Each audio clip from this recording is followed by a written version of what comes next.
श्री सीतारामचंद्राभ्यां नमः। श्रीमद्वाल्मीकि रामायण बालकांड तृतीय सर्ग। वाल्मीकि मुनि द्वारा रामायण काव्य में कुछ प्रमुख विषयों का संक्षेप में उल्लेख। नारद जी के मुख से धर्म, अर्थ एवं काम रूपी फल से युक्त हितकर, मोक्षदायक तथा प्रकट और गुप्त संपूर्ण रामचरित्र को जो रामायण महाकाव्य की प्रधान कथा वस्तु था, सुनकर महर्षि वाल्मीकि जी बुद्धिमान श्री राम के उस जीवन वृत्तांत का पुनः भलीभांत साक्षात्कार करने के लिए प्रयत्न करने लगे। मैं पूर्वाग्र उसके आसन पर बैठ गए और विधिवत आचमन करके हाथ जोड़े हुए स्थिर भाव से स्थित हो योग धर्म समाधि के द्वारा श्री राम आदि के चरित्रों का अनुसंधान करने लगे। श्री राम, लक्ष्मण, सीता तथा राज्य और रानियों सहित राजा दशरथ से संबंध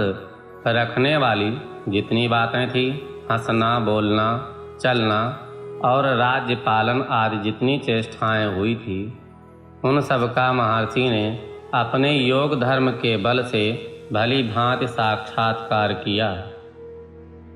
सत्य प्रतिज्ञ श्री रामचंद्र जी ने लक्ष्मण और सीता के साथ वन में विचरते समय जो जो लीलाएं की थी, मैं सब उनकी दृष्टि में आ गई। योग का आश्रय लेकर उन धर्मात्मा महर्षि ने पूर्व काल में जो जो घटनाएं घटित हुई थी, उन सबको वह हाथ पर रखे हुए अमले की तरह प्रत्यक्ष देखा। सबके मन को प्रिय लगने वाले भगवान श्री राम के संपूर्ण चरित्रों का योग धर्म समाधि के द्वारा यथार्थ रूप में निरीक्षण करके महर्षि वाल्मीकि ने उन सबको महाकाव्य का रूप देने की चेष्टा की। यहाँ धर्म, अर्थ, काम, मोक्ष रूपी गुणों, फलों से युक्त तथा इसका विस्तार पूर्वक प्रतिपादन एवं दान करने वाला है। जैसे समुद्र सब रत्नों की निधि है,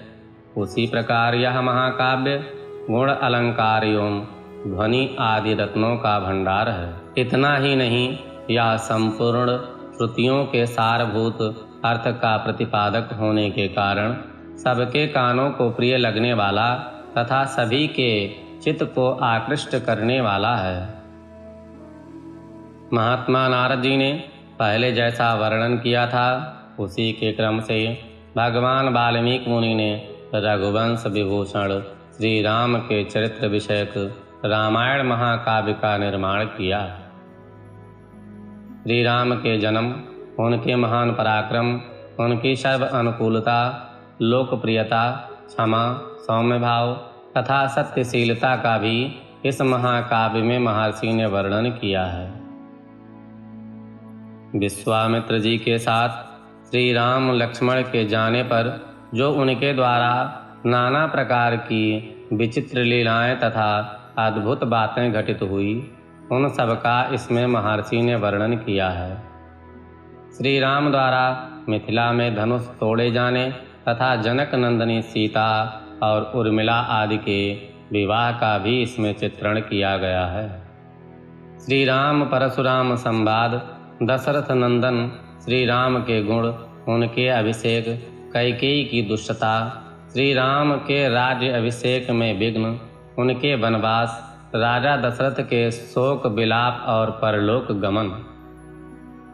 प्रजाओं का विषाद, साथ जाने वाली प्रजाओं को मार्ग में छोड़कर निषाद राज गुह के साथ बात करते हुए सूत सुमंत को अयोध्या लौटाने आदि की भी इसमें उल्लेख किया गया है। श्री राम आदि का गंगा पार जाना, भरद्वाज मुनि का दर्शन करना, भरद्वाज मुनि की आज्ञा से चित्रकूट जाना और वहाँ की नैसर्गिक शोभा का अवलोकन करना, चित्रकूट में कुटिया बनाना, निवास करना, वहाँ भरत का श्री राम से मिलने के लिए आना, उन्हें अयोध्या लौट चलने के लिए प्रसन्न करना, मनाना, श्री राम द्वारा पिता को जलांजलि दान।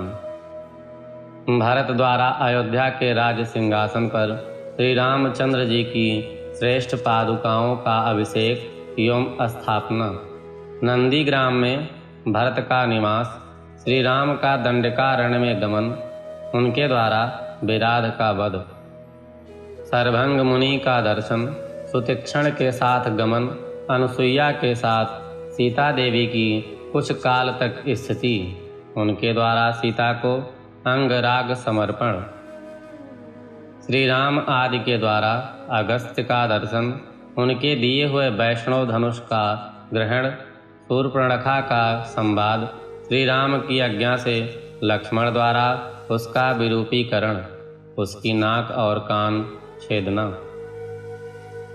श्री राम द्वारा खरदूषण और तीसरा का वध, शूर्पणखा के उत्तेजित करने से रावण का श्री राम से बदला लेने के लिए उठना, श्री राम द्वारा मारीच का वध, रावण द्वारा विदेही नंदिनी का हरण, सीता के लिए श्री रघुनाथ जी का विलाप, रावण द्वारा गिद्धराज जटायु का वध, श्री राम और लक्ष्मण की कबंध से भेंट, उसके द्वारा पंपा सरोवर का अवलोकन, श्री राम का सबरी से मिलन और उसके दिए हुए फल मूल को ग्रहण करना, श्री राम का सीता के लिए प्रलाप, पंपा सरोवर के निकट हनुमान जी से भेंट, श्री राम और लक्ष्मण का हनुमान जी के साथ ऋषमुख पर्वत पर जाना,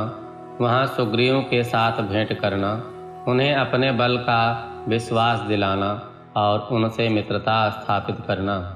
बाली और सुग्रीव का युद्ध, श्री राम द्वारा बाली का विनाश, सुग्रीव को राज्य समर्पण, अपने पति बाली के लिए तारा का विलाप, शरतकाल में सीता की खोज करने के लिए सुग्रीव की प्रतिज्ञा, श्री राम का बरसात के दिनों में माल्यवान पर्वत के प्रसवण नामक शिखर पर निवास, रघुकुल सिंह श्री राम सुग्रीव के प्रति क्रोध प्रदर्शन,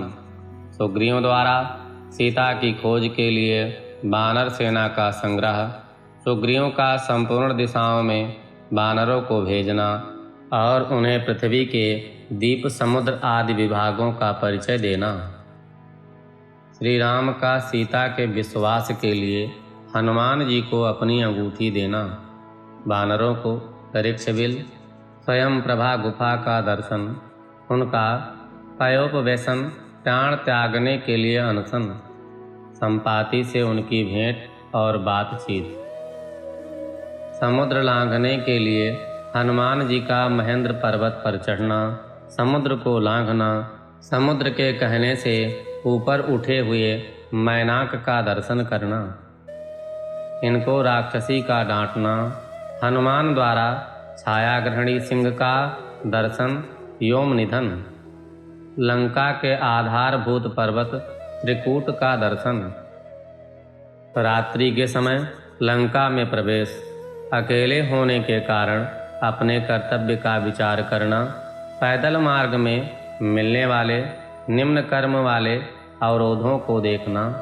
रावण के मद्यपान स्थान में जाना, उसके अंतापुरी की स्त्रियों को देखना, हनुमान जी का रावण को देखना, पुष्पक विमान निरीक्षण करना, अशोक वाटिका में जाना और सीता जी के दर्शन करना, पहचानने के लिए सीता जी को अंगूठी देना और उनसे बातचीत करना, राक्षसियों द्वारा सीता को डांट फटकाकर त्रिष्टा को श्री राम के लिए शुभ सूचक स्वप्न का दर्शन, सीता का हनुमान जी को चूड़ामणि प्रदान करना,